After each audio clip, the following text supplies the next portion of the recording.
farmacéutico es uno de los lobbies más influyentes del mundo.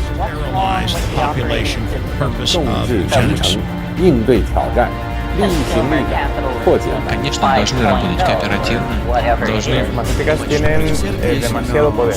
Avecina una gran guerra entre la realidad virtual y la realidad aumentada.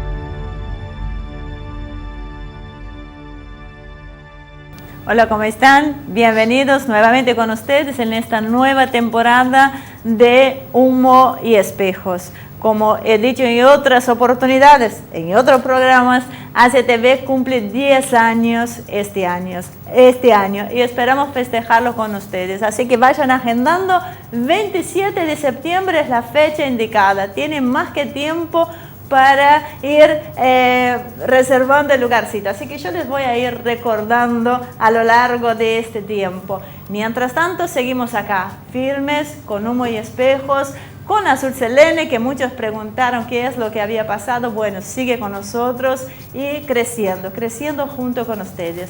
Así que ahora vamos con ellos para que nos cuenten qué es lo que nos trae en su columna hoy. ¿Cómo estás, Marcelo? ¿Cómo estás, Azul? Cuéntenos qué es lo que vamos a ver hoy.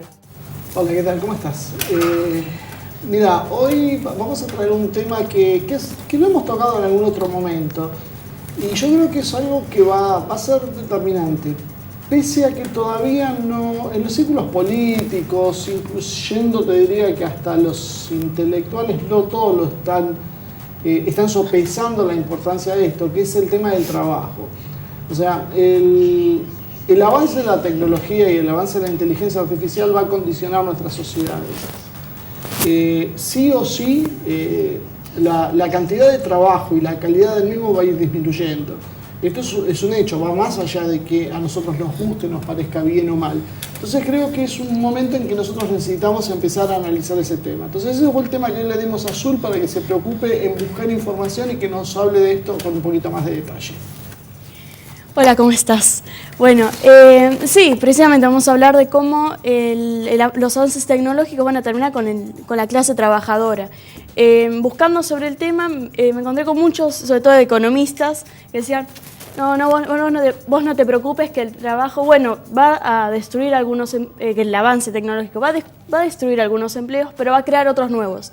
Ya históricamente la tecnología avanzó y si bien se dejaron de hacer ciertos trabajos por hombres, siempre se creó algo, siempre se necesitó, porque la tecnología siempre está para acomodarlo, para servirle al hombre. Da un poco la sensación que es una muy utópico. Fe, ¿no? Creemos en que algo va a aparecer. Algo va a aparecer y dicen, no, lo que va a pasar es como la tecnología está para acomodar al hombre. El hombre va a tener que trabajar menos horas, va a ser menos sacrificada la vida. ¿Y vos realmente pensás que...? A mí me cuesta creer que unas grandes corporaciones, grandes empresas tengan como principal objetivo que los trabajadores tengan buenas condiciones, pues si no, no estaríamos en la actualidad como estamos. Ahora las únicas discusiones que estamos viendo son las contrarias, son las de aumentar las horas trabajadas, extender la vida laboral. Precisamente, y las condiciones de trabajo nunca estuvo la comodidad del trabajador como una prioridad. No precisamente. No. Y básicamente lo contrario. Entonces, esto es lo que me llamaba tanto la atención, que decía, y lo que criticaban muchos, precisamente es eso de pensamiento mágico casi, de no, se va a arreglar. Cuando en realidad cada vez, ahora como vamos a ver con unos ejemplos, se demuestra cada vez más lo contrario, que cada vez se va a necesitar menos gente, porque hay un cambio, que es el que ya no siempre se necesitó del ser humano para algo. Ajá. Pero ahora ya de a poco se va a ir siendo innecesario, va a ser descartable. O sea, ese es el primer cambio, o sea, no va a haber gente explotada porque no va a haber gente que se necesite. Sí, y no es algo tan lejano, porque uno lo piensa como algo que, bueno, va a pasar en cientos de años, es algo que está pasando hoy en día.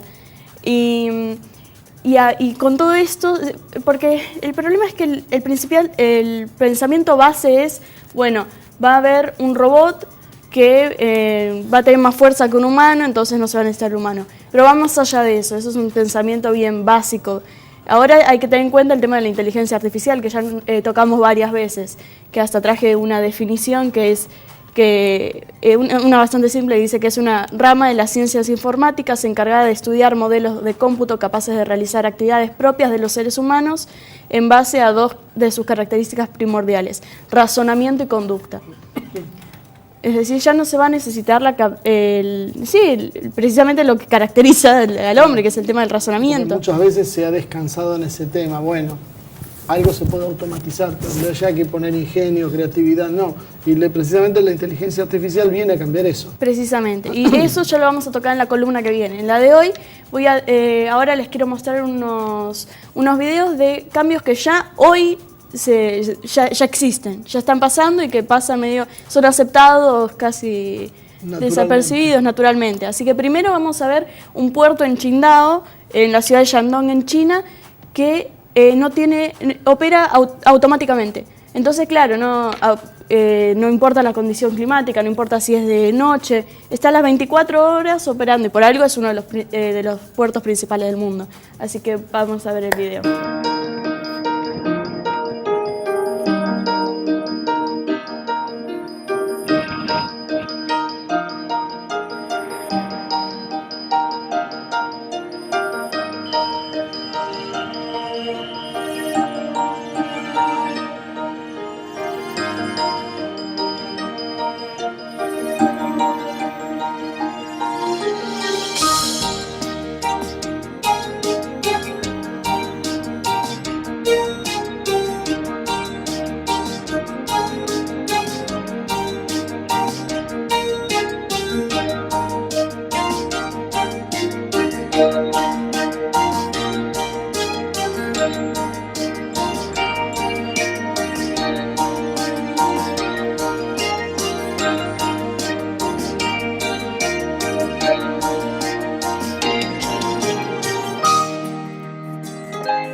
Bueno, ¿ves? Como es ¿para qué? Ya no se necesita. Aparte es asombroso cuando uno ve los módulos que transportan las cargas, que las grúas.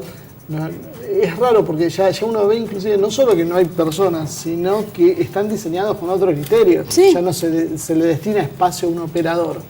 Y precisamente casi te diría que hasta un poco choqueante verlo. Y ese es lo que se busca constantemente, ahora se busca otro ejemplo, es el de algo más que afecta casi directamente el tema de vos vas al supermercado y tenés un cajero, que es un trabajo extremadamente común globalmente, cajeros hay en todos lados. Es el más difundido en Estados Unidos. Precisamente vamos a ver un video de Amazon Go, que es que abrió Amazon, una tienda en Seattle, donde no tenés que hacer cola y no hay cajeros, simplemente pasas un código. Ahora lo explica el video. 4 years ago, we started to wonder, what would shopping look like if you could walk into a store, grab what you want, and just go? What if we could weave the most advanced machine learning, computer vision, and AI into the very fabric of a store, so you never have to wait in line? No lines, no checkouts, no registers. Welcome to Amazon Go. Sí, inclusive yo algo había visto de este tema y una de las críticas que se le hacía era, bueno, al final no funcionó. Sí, no funcionó, pero se mejora. Y hay una empresa china que está en Tencent que sigue con el tema. Sí, y no, precisamente es algo que en la actualidad está empezando, pero que hay que tener en cuenta decir que se mejora, se está trabajando. Y bueno, lo vamos a tener que dejar acá, pero ya la próxima columna vamos a seguir hablando de esto y vamos a ver cómo afecta también en otras áreas. Te quedó pendiente algo que es mucho más conocido que esto todavía. Sí. Bueno, Ivonne, vamos entonces con vos para comenzar el programa. Muy bien, muchísimas gracias. La verdad es sorprendente cómo los avances tecnológicos se nos vienen encima y no nos vamos dando cuenta, ¿no? Y ya están acá. Azul, muy buena columna. Es cierto, hablamos del futuro del trabajo o el trabajo del futuro, porque son dos cosas que realmente no podemos saber. Muchísimas gracias por acompañarnos, Azul. Nos vemos la semana que viene. Y Marcelo, después del corte nos encontramos para abocarnos al tema central del programa de hoy. Así que no se vaya. Enseguida regresamos.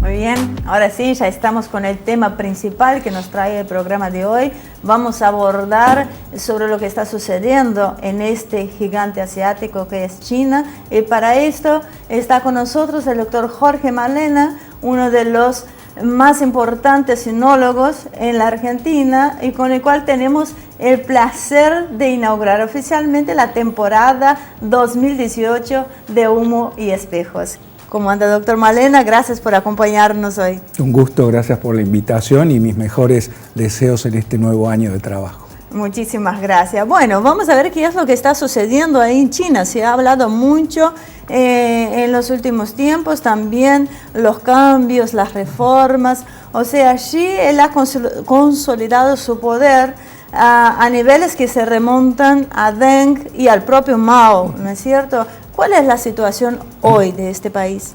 Efectivamente, hace un par de semanas atrás trascendieron una serie de noticias que tienen, a mi entender, un impacto político superlativo, considerando que el Comité Central del partido presentó a la Asamblea Popular Nacional, que es el poder legislativo en China, una serie de propuestas para llevar a cabo la reforma de la Constitución Nacional.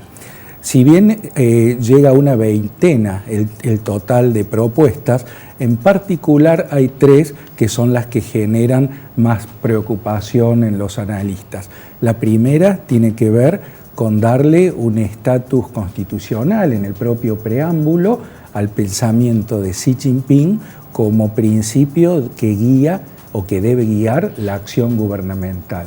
Luego tenemos otra cláusula constitucional que guarda relación con el hecho de que los mandatos del presidente, del vicepresidente, ya dejan de tener una limitación a 2. Es decir, que puede haber una reelección ininterrumpida. Y finalmente también otro punto preocupante que quizás no ha sido tan desarrollado por los medios de comunicación, guarda relación con el hecho de que se va a establecer que el gobierno del Partido Comunista de China es una característica esencial, fundamental del socialismo con peculiaridades chinas. Esto último en particular es muy relevante considerarlo porque implicaría que se le da rango constitucional al régimen unipartidista de China y por lo tanto entonces el multipartidismo pasaría a ser algo inconstitucional. Vamos a ir abordando tema por tema entonces. Una de las cosas que se ve es como decía, que mucho la prensa occidental lo está manifestando su preocupación, es precisamente este tema de el mandato sin límite temporal, o sea, la posibilidad de una reelección permanente. Eso en cierta medida lo hemos visto en casos como por ejemplo Alemania, donde Merkel o Helmut Kohl ha estado, si no recuerdo más, 16 o 18 años en el poder, ambos en distintas oportunidades. ¿Por qué debería ser más preocupante que pase esto en China y no en otro país? Bueno, porque en el caso de los países occidentales, la lectura que yo hago es que estos líderes que se han logrado mantener en el poder a través de reelecciones, lo han logrado por medio del voto popular. Pero en el caso de China no tenemos elecciones al estilo democrático. En China es el poder legislativo el que elige al presidente teniendo en cuenta lo que previamente el Congreso Nacional del Partido Comunista hizo en materia de elección de su secretario general. Es decir, en China el proceso político se caracteriza porque primero se reúne el Congreso Nacional del Partido Comunista, el cual elige a su secretario general. Y pocos meses después, el Poder Legislativo se reúne y elige al presidente de la República Popular. Bueno, estos dos cargos coinciden. Y este proceso para elegir las autoridades, ¿cómo se va dando? O sea, los electores del Partido Comunista, ¿cómo surgen? Tengo entendido que es como un sistema piramidal, que van surgiendo desde abajo hacia arriba. Efectivamente, pero hay un considerable control, ya de por sí no cualquier persona se afilia al Partido Comunista y mucho menos entonces logra luego convertirse en elector.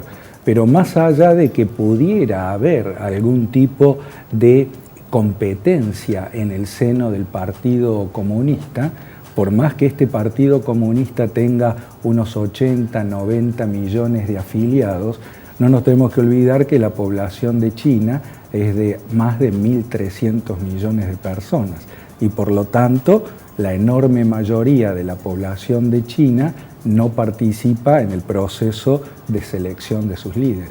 Y perdón, ya sé que ya no te estoy dejando hablar y ya empezamos temprano este año, pero así ya cerramos este tema y después te dejo con el tuyo.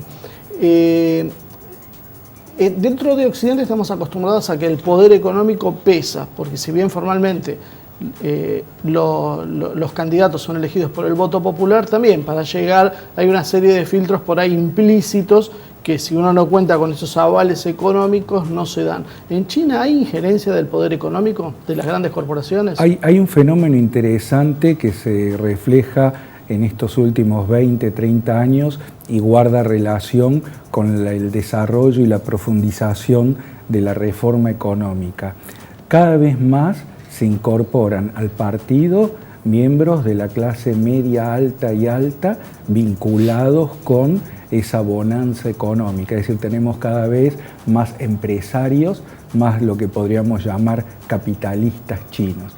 Pero aquí la paradoja es que casualmente ellos se incorporan al Partido Comunista para defender sus intereses en vez de lo que podríamos imaginar en Occidente, que surgiera una oposición política a partir de una nueva clase social que se contrapone al gobierno que tiene una ideología totalmente distinta.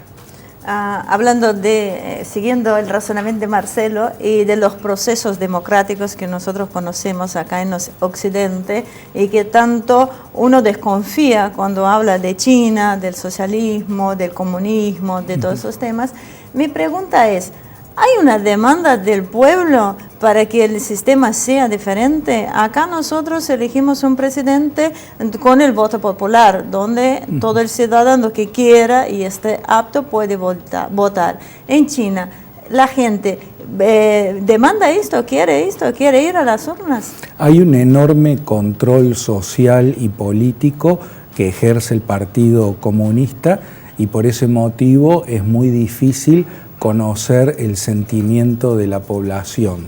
Ellos no se expresan libremente, aún uno teniendo la posibilidad de hablar con ellos en idioma chino y haciéndolo en privado o buscar de hacerlo en privado, no se van a abrir en totalidad como haríamos nosotros en esta otra parte del mundo. Pero hay algunas señales interesantes que podría uno decir que son sutilezas o ironías, porque obviamente es un pueblo muy inteligente, que no pueda participar no significa de que no se den cuenta, que tiene que ver, por ejemplo, con que en estas últimas 2 semanas, una vez que se anunciaron estas propuestas de reformas a la Constitución y que finalmente hace pocos días atrás, finalmente el Poder Legislativo aprobó estas enmiendas, la gente, por ejemplo, salió a apostar, a comprar acciones en la bolsa en empresas cuyo nombre tenían que ver con palabras como emperador, larga permanencia, poder omnipotente, etcétera, etcétera. Pero hasta incluso, digamos, si bien estas marcas tienen esos nombres, empresas que tienen que ver con cualquier rubro. Es decir, no necesariamente que evidenciaran que era un negocio importante o inminente, sino que es como que se mandaron señales porque acá sí ya el partido no puede terminar censurando las noticias que guardan relación con las altas y bajas en la bolsa. Ahora, otro de los temas centrales que destacaba era el tema del pensamiento de Xi. Y hace ya mucho tiempo venimos hablando y hay un gran debate sobre si es socialismo o no lo que está sucediendo en China. ¿Qué nos puede decir sobre el pensamiento y sobre el rumbo de este modelo? Sí, efectivamente, este pensamiento de Xi Jinping ha tenido, digamos, como definición lo que se llama el socialismo con características chinas en la nueva era. Es decir, esto de lo de la nueva era sería aquello propio de Xi Jinping que guarda relación con la nueva circunstancia histórica por la que atraviesa China. Recordemos que se están cumpliendo 40 años de la reforma y apertura económica lanzada por Deng Xiaoping, y por ese motivo obviamente ya China ha sufrido una serie de transformaciones. Bueno, volviendo entonces a puntualmente tu pregunta, en efecto podemos ver que hay una China que ha cambiado en materia social, política, económica, si bien específicamente en lo que hace al mandato de Xi Jinping, que se remonta a fines del 2012 y no sabemos cuánto más va a durar, hay algunas señales en materia social y política que generan preocupación por lo que es, por ejemplo, el empleo de la tecnología para llevar a cabo un mayor control en la sociedad, lo que es el encarcelamiento de abogados y defensores de los derechos humanos, y luego en el ámbito político, todo esto que tiene que ver no solo con entronizarse en el poder, sino también afectar ese modelo de liderazgo que había promovido y puesto en marcha Deng Xiaoping 40 años atrás, donde teníamos una China en la cual el poder no se concentraba en una persona, había una dirigencia que se apoyaba en la búsqueda del consenso, era una dirigencia colegiada en la cual se evitaba el culto a la personalidad. Bueno, todo eso está quedando atrás. Y me toca a mí porque tengo una pregunta pendiente. El tema es que hay una realidad. No hace muchos años todos hablábamos de China y ellos mismos se presentaban como una potencia emergente, ¿no? No se comparaban con el poderío de los Estados Unidos, pero parece que hoy las cosas se han precipitado. China se ve obligada de cierta manera a poner un papel de superpotencia. O sea, lo que estas medidas, son dos preguntas en realidad, estas medidas son un contrapeso a lo que viene, lo que están preparando, necesitan más tiempo para poder encontrar la forma de enfrentarse con Estados Unidos, y qué medidas ellos están tomando que viene a lo mismo, ¿no? Para mantener, o sea, para hacerse cargo de este nuevo rol de China. Sí, digamos que más que aludir a enfrentarse con Estados Unidos, yo diría estar en condiciones de competir con aspiraciones a lograr algunas victorias, ya sea en el campo de la geopolítica, de la economía, con Estados Unidos. Hay otro detalle que quiero subrayar porque quizás a nuestra audiencia le puede llamar la atención esta referencia al mayor autoritarismo y a un panorama sociopolítico y económico más oscuro, y podrían decir, pero ¿cómo? Recién ahora se está descubriendo que en China hay unipartidismo, que hay autocracia. No, obviamente, desde 1949 hay unipartidismo, hay autocracia. Simplemente lo que sucedió es que con las reformas de Deng, que no solo fueron en lo económico, también se buscó en materia política todos estos detalles que mencioné hace un rato sobre que no exista un líder omnipoderoso. Bueno, ahora sí esto está sucediendo, y relacionándolo entonces con tu pregunta, si unimos entonces este autoritarismo en materia de política interna con los objetivos que el propio Xi Jinping expresó en su informe ante el Congreso del partido el año pasado, donde marcó que en el 2050 China debería ser una potencia mundial. Entonces, bueno, estas señales no muy auspiciosas en materia de política interna, obviamente a todo analista le hace desconfiar sobre los medios con los cuales China aspira a ser una potencia en 20 años. Ahora, no es casi podríamos decir una cuestión natural, viendo los antecedentes del funcionamiento de muchas organizaciones de derechos humanos, ONGs, que las hemos visto actuar en Medio Oriente especialmente, donde en aras de denunciar gobiernos también con algunos tintes autoritarios, terminaban en realidad generando una situación propicia para la intervención de potencias extranjeras. Da la sensación como que China estaría un poco curándose en salud, sabiendo que este mismo mecanismo va a ser usado en contra de China. Sí, digamos que han existido muchas críticas, por sobre todo desde el ámbito académico y periodístico, con este tipo de reformas y estos cambios para fortalecer lo que se llama el autoritarismo 3.0 o incluso el totalitarismo. Sin embargo, como China aún es parte, y una parte muy activa desde ya, del sistema económico internacional, entonces yo no visualizo que suceda algo como, por ejemplo, sucedió en 1989 tras Tiananmen, en donde Occidente en su conjunto decidió implementar una serie de sanciones contra China. Es decir, China muestra hoy en día esa paradoja, ¿no? En materia de política interna, un Estado cerrado, autoritario, mientras que en materia internacional y por sobre todo de economía internacional, con un protagonismo creciente que incluso se fortalece por lo que han sido las decisiones, las medidas de la administración Trump.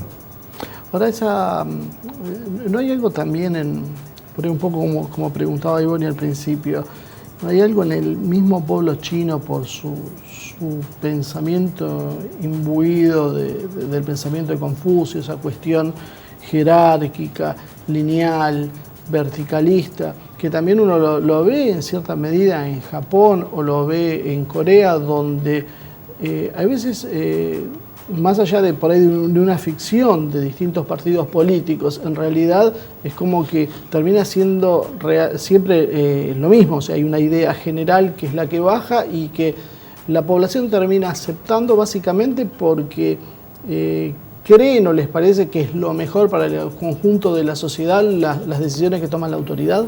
Te agradezco mucho esta pregunta en particular, más allá de las excelentes preguntas que me están presentando, porque casualmente he podido observar que algunas reacciones que han tenido lugar en nuestro medio, luego de lo que fueron mis iniciales declaraciones, tal como las estoy presentando ahora en otros medios, algunos han hecho alusión a que al criticar lo que ahora está pasando en China es porque estoy o estaría empleando, digamos, patrones occidentales para analizar a China. Y yo te puedo asegurar que eso no es así porque mi dedicación a China tiene ya más de 30 años. He tenido la oportunidad de vivir en China, estudiar en China y por lo tanto cuando analizo a ese país lo hago con los parámetros que he aprendido sobre la cultura política de China. Si bien es muy cierto lo que vos mencionas sobre que su cultura política es distinta a la nuestra, ellos por esa formación confuciana tienen un particular apego a lo que es el sentido de la autoridad, del orden, la importancia de la estabilidad social. Pese a eso, la lectura que yo hago es que todo ciudadano chino desea participar en lo que es la cosa pública, la administración de la cosa pública, con las reformas denguistas y de la primera etapa post-denguista se pudo observar el desarrollo de una sociedad civil en China, pero ahora en estos últimos 5 o 6 años, con esta nueva dirigencia, todo eso está quedando cada vez más atrás. Y por ese motivo entonces, como académico que no solo tiene que analizar la realidad, sino también llevar a cabo algún juicio de valor, lo que yo observo es que se le está privando cada vez más al pueblo chino sobre la posibilidad de ejercer derechos políticos.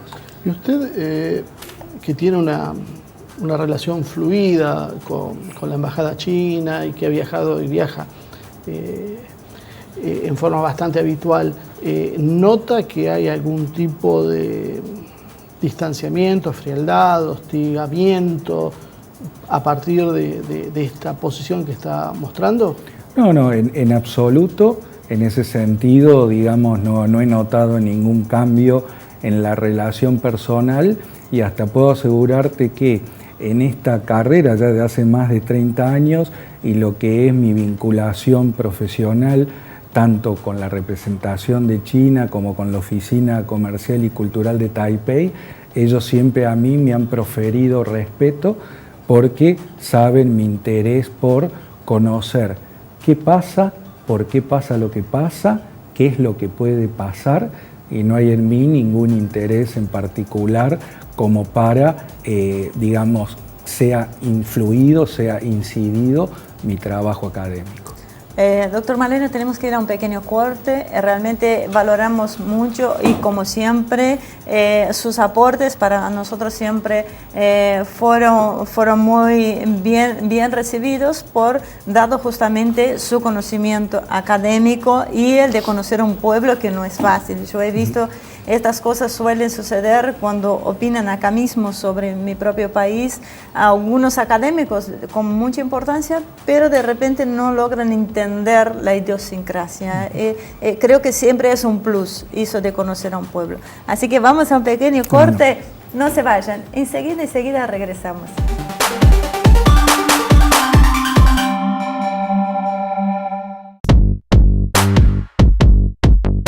Bueno, ya estamos de regreso en este tercer y último bloque que sin dudas va a estar resultando un programa de estos súper interesantes, así que espero que a todos ustedes lo estén disfrutando tanto como nosotros acá en el piso. Doctor Malena, sigamos con todo lo que está haciendo este gigante asiático, ¿no? Muestra de ello es que ha estrenado Operation Red Sea y ahora Amazing China, ¿no? Son dos producciones que están destinadas a exaltar el patriotismo de este país. O sea, esta es una señal de la preparación para la guerra mediática. Ya conocemos Hollywood, ahora si viene Amazing China, la gran China, ¿cómo podemos verlo? Sí, en estos 10, 15 años se está haciendo evidente cómo las autoridades chinas valoran el impacto que tiene el poder blando. Ellos incluso lo utilizan a nivel interno, no solo a nivel internacional, con lo que son sus iniciativas en materia de promover el conocimiento de su cultura, de su idioma, de sus artes, de su historia, sino que también apuntan al marco interno porque infiero, mi lectura es que ellos se dan cuenta que alentando el patriotismo no solo logran aceptación y adhesión a la élite gobernante, sino que también ese patriotismo contribuye con cubrir, tapar ese vacío ideológico que se ha generado en China hace más de 30 años a la luz de las reformas económicas. Porque ¿cómo puede ser entonces que, digamos, haya una ideología oficial que adhiera al marxismo, al leninismo, al pensamiento de Mao Zedong, etcétera, y que por el otro lado, cuando vemos la economía del país, observamos claramente un país en transición hacia una economía mixta o una economía de mercado? Entonces, para evitar, observo yo, este tipo de contradicciones que pueden llevar a reflexionar a la población, que obviamente ya han reflexionado al respecto, bueno, el patriotismo, el orgullo de ser chino, contribuye entonces a que ese vacío sea llenado. Antes que Marcelo tome la posta, vamos a seguir con lo sociocultural. porque hay una cosa que es bastante real. Yo he visto algunas promociones de Rusia para su pueblo, de consumo interno. Y son producciones que te llevan a sentir a Rusia en el corazón, te llevan a querer. Incluso dice a los ciberguerreros que dejen tanto de guerrear por internet y vayan a hacerlo realmente algo por su país, porque también hay mucho de estas no cosas. Lo hagan. ¿Ah? O que no lo hagan, lo que dicen los o rusos. Que no lo haga. O pero sea, no asuses una guerra si no estás dispuesto a pelearlo. Claro, porque muchas veces por internet la gente saca la bandera, vamos a hacer tal cosa, pero después no sale a la calle a hacer lo que tiene que venir. China, poder blando, yo creo que es la primera vez que escucho eso referente a los medios de comunicación, porque más bien parece un poder tremendo, durísimo. Es una decisión, digamos, acertada por ese tema, algo que nos faltaría un poco a nosotros acá, en nuestra región. Bueno, en primer término, este empleo del concepto de poder blando, en efecto, es una cuestión académica, una definición que más que nada surge al identificar como poder duro lo que sería la economía, lo militar, lo científico-tecnológico. Por eso apoyarse en la cultura, en la ideología, se terminó identificando como poder blando, ¿no? Y bueno, en el caso de nuestro país, todo guarda relación, estimo yo, con cuánta es la intervención estatal, porque una cosa es alentar el amor por la patria y otra cosa es promover un nacionalismo que no termina siendo pacifista o afín con los vecinos. Esto no habría que verlo por ahí en un marco de reacción ante la globalización, porque esto que pasa en China lo vemos en Estados Unidos con Trump, que apela al mismo nacionamiento, lo vemos con Putin en Rusia, lo vemos con Le Pen en Francia.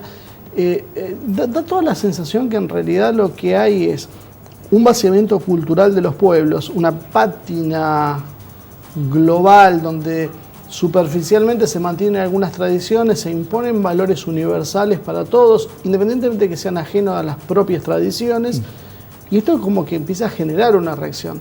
No quita que un gobierno entonces después se monte sobre eso para desarrollarlo, pero hay una base diferente. En cierta medida, ¿China está resistiendo a ese modelo?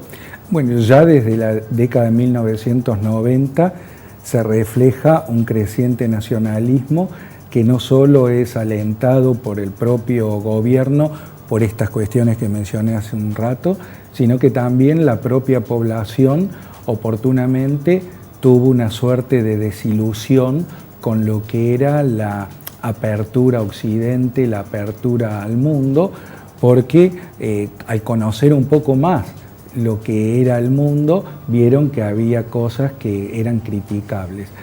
No obstante ello, la ironía es que hoy en día, es decir, en estos últimos años, por lo que es un nacionalismo cada vez más agresivo y xenófobo, y considerando las recientes restricciones en materia política que sufre la población, por lo que yo he conocido a través de algunas reacciones de ciudadanos chinos, es como que se termina diciendo, bueno, pero Occidente entonces no es tan malo.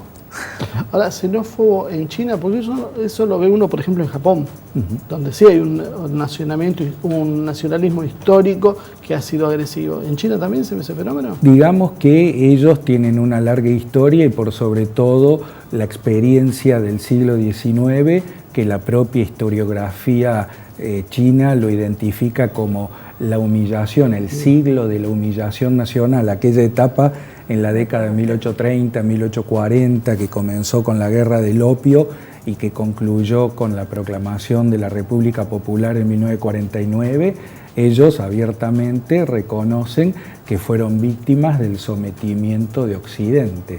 Entonces, esa suerte de rechazo, xenofobia al extranjero en general y al occidental en particular, combinado con un creciente nacionalismo, resulta en un cóctel muy particular. Lo que pasa es que yo creo que no todo sistema es tan malo, o todo malo, ni todo sistema es todo bueno. O sea, yo creo que... no, tampoco quiere decir No que... dije nada, no dije pero nada. sentiste mal. Yo creo que Occidente no es lo peor que hay, y tampoco Asia o China sería lo mejor que hay. Yo creo que hay cosas buenas y malas en ambos lados, y la cuestión es saber dosificar o combinar. Pero usted dijo algo que también es una interna, que una cosa pendiente que a China, que ahora llama a Taiwán a volver al consenso del 92, porque pareciera inevitable que con el crecimiento y consolidación que está teniendo absorba a Taiwán bajo alguna fórmula que le permita cierta autonomía de la isla, ¿no es cierto? La nueva líder de Taiwán, por lo visto, no coincide con este pensamiento. O sea, ¿qué desenlace usted puede prever para esta situación? Sí, digamos que desde el 2016, con la llegada al poder del Partido Democrático Progresivo en Taiwán, tuvo lugar un cada vez mayor alejamiento entre Pekín y Taipei por el hecho de que una de las banderas de este partido que actualmente gobierna en la isla es la autonomía. Para China esto no es aceptable. Para la República Popular, Taiwán es una provincia, que es una provincia rebelde, que se ha, digamos, escindido y no la considera un Estado nacional soberano. Se perdió entonces todo ese proceso de acercamiento que había tenido lugar desde el 2008, cuando subió un renovado partido Kuomintang en Taiwán, que estableció el diálogo con China.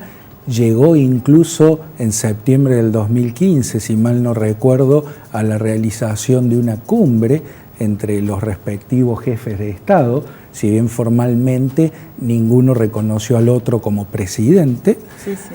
Y digamos que hoy en día la relación se ha enfriado considerablemente, ya no hay ese diálogo político, la interacción económica disminuyó e incluso los intercambios turísticos.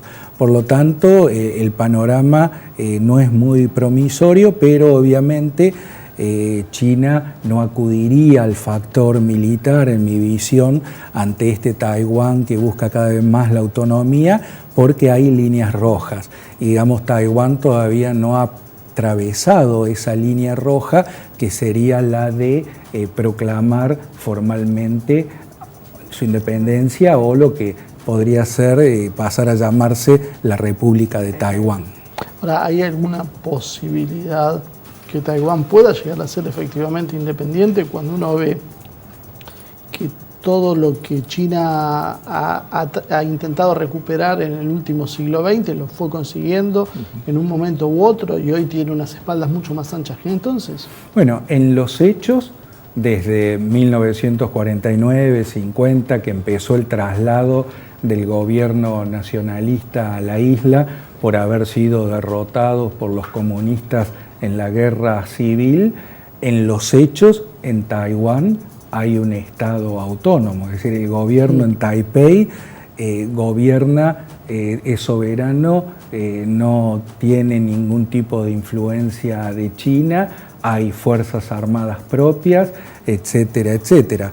La aspiración de este partido antes opositor y ahora en el gobierno en Taiwán, por lo menos en una de sus posturas de máxima, era dejar de llamarse República de China en Taiwán y pasar a ser la República de Taiwán. Esto, digamos, reitero, lo veo muy difícil de lograr, porque habría que llevar a cabo una reforma constitucional o llamar a un referéndum previamente, y en caso de que medidas de esta naturaleza comiencen a visualizarse o anunciarse, China rápidamente va a actuar y ejercer su presión. ¿Y la propia comunidad de las naciones aceptaría este cambio de estatus? Bueno, quizás lo más relevante específicamente es el papel que tendría Estados Unidos ante esta eventualidad. En 1971 aprobó la llamada Acta de las Relaciones con Taiwán, por la cual se comprometió a defender a Taiwán en caso de un ataque exterior. Por lo tanto, digamos, si bien desde ya el panorama internacional ha cambiado en estos 40 y pico de años, pero en principio Estados Unidos debería reaccionar en contra de China si es que China decide atacar Taiwán por proclamar su independencia. Sí, yo tampoco hablaba en términos militares, hablaba en el sentido de que las Naciones Unidas no reconozcan como nación a Taiwán. Bueno, al momento no es reconocida Taiwán y es un país, digamos, ampliamente aislado en la comunidad internacional, solo participa en algunos organismos internacionales. Y son muy pocas las regiones que se reconocen. Sí, en el próximo va programa perdiendo espacios vamos a tocar este tema, así que no le voy a preguntar ahora. Lo que sí, voy a seguir con el tema de Estados Unidos. Hay un enfrentamiento entre Trump y los sectores que representan al globalismo financiero y que controlan los principales medios de comunicación en las cities, ¿no? Habíamos hablado de esto antes, que China está avanzando con el tema de los medios de comunicación. ¿Cómo se prepara para enfrentar claramente a Estados Unidos en este ámbito? Por lo que he observado hasta ahora, China está desarrollando sus propios canales con alcance internacional. Ellos tienen lo que se llama la CGTN, si mal no recuerdo, China Global Television Network, que sería como la CNN China, con presencia internacional, y están buscando presentarle su verdad al mundo. No obstante, en el caso específico de Estados Unidos, aunque como vos señalás, hay medios de comunicación estadounidenses que son muy críticos del gobierno de Trump, no observo que China tenga algún peso, alguna influencia en ellos como para poder sacar ventaja de esta situación. Ahora, si uno se aleja un poco del tema mediático exclusivamente y ve la lucha que hay entre estos dos poderes, dos facciones del capitalismo occidental, podríamos decirle, ¿China se identifica con una, con otra o con ninguna? Lo que yo observo es que ellos tienen un modelo propio de desarrollo, no necesariamente vinculado con algún estilo occidental en particular.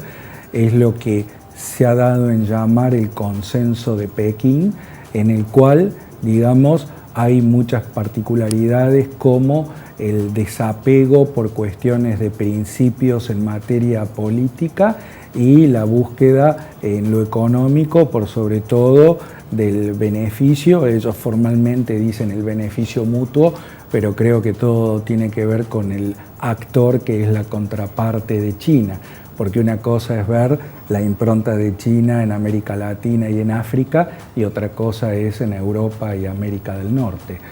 Sin embargo, digamos, lo que se ve con mayor claridad es esta voluntad de salir al mundo que tiene China, no solo para asegurarse los insumos que son necesarios para el desarrollo de su economía, sino también para emplear la sobreproducción, la mano de obra que tiene, y por eso creo que un punto muy interesante a seguir en estos próximos años es el funcionamiento de esta iniciativa que se llama la Nueva Ruta de la Seda o Una Franja y un Camino. Vamos a tener que quedar hasta acá, así que ya no tenemos más tiempo, quedaron algunas preguntas pendientes, pero bueno, recién estamos arrancando el año, esperamos contar con su presencia en otras oportunidades y como siempre muy agradecidos de recibirlo acá. Gracias por la invitación y realmente un placer hablar con ustedes porque evidencia su interés, su conocimiento, su esmero para que todas estas cuestiones internacionales que son tan poco tratadas en nuestros medios sean tratadas con la profundidad necesaria. Muchísimas gracias, doctor Malena. Bueno, Marce, nos vemos la semana que viene. Y a todos ustedes, muchísimas gracias por acompañarnos. Realmente volver oficialmente, porque ya hemos hecho algunos programas en el verano, esta nueva temporada de 2018 con Humo y Espejos es para nosotros un gran placer. Así que los aliento a seguir haciendo sus comentarios en nuestro Facebook, en nuestro canal de YouTube, a inscribirse en el canal de YouTube Asia TV Producción y estar festejando con nosotros los 10 años de Asia TV que cumplimos este año. Muchísimas gracias nuevamente por acompañarnos y nos vemos la semana que viene con una nueva edición de Humo y Espejos.